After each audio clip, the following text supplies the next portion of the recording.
தெய்வம் தொழாள் கொழுநன் தொழுதெழுவாள் பெய்யென பெய்யும் மழை.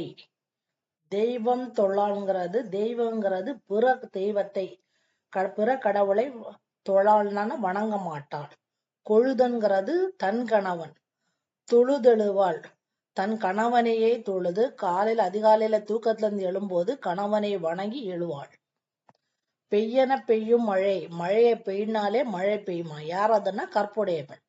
கற்புடைய பெண்ணுனா யாரு? ஒழுக்கம் உள்ளவள், உணர்வுகள் இருக்கு, பிற ஆண்களை பார்க்கும்போது அவளுக்கு ஆசைகள் இருக்கு. ஆசைகள் இருக்கும்போது கூட மனதை அலைப்பாயாம மனதை அடக்கி தான் கணவன் தான் தனக்கு உரியவன் மனதை அடக்கி ஒழுக்கத்தோடு வாழக்கூடிய பெண் தான் கற்புடைய பெண்.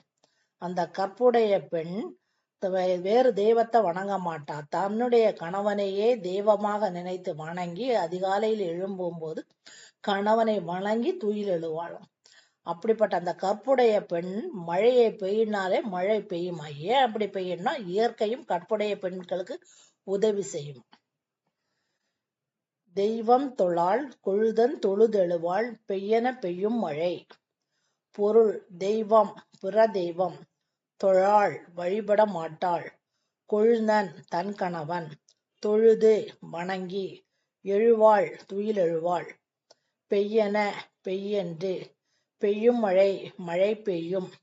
விளக்கம்: திருமணம் செய்து கணவனுடன் சேர்ந்து வாழும் கற்புடைய மனைவி ஒழுக்கமான உணர்வு உள்ளவள்.